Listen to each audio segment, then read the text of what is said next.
sauf, mais le vaccin est d'or.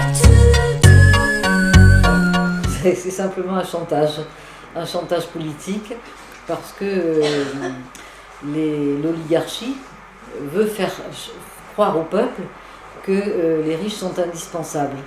Et donc, s'ils s'en vont, qu'est-ce qu'on va devenir? Alors que si vous voulez, si on se représente la société comme une pyramide, avec tout en haut de la pyramide les plus riches, et puis au niveau des fondations de notre société, les 54% d'ouvriers, d'employés, les cadres moyens et cadres supérieurs, le haut s'en va, le bas reste. Tandis que l'inverse n'est pas vrai. Hein, si nous, les travailleurs, nous quittons la France, les autres seront bien embêtés pour survivre. La France est devenue un paradis fiscal. C'est devenu un vrai paradis terrestre. Déjà, notre France est belle, très diverse du point de vue de ses climats, de ses paysages.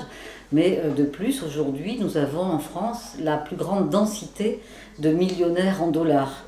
Donc, c'est que ça ne doit pas être désagréable pour ceux qui ont fait des profits plus ou moins à deux chiffres, plus ou moins légaux, plus ou moins, voilà.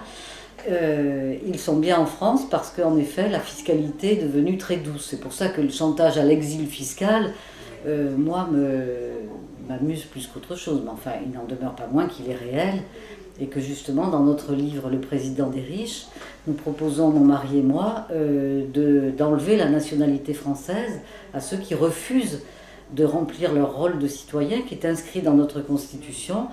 Tout citoyen français doit payer selon sa fortune à l'État ses impôts, voilà, sans chercher à frauder.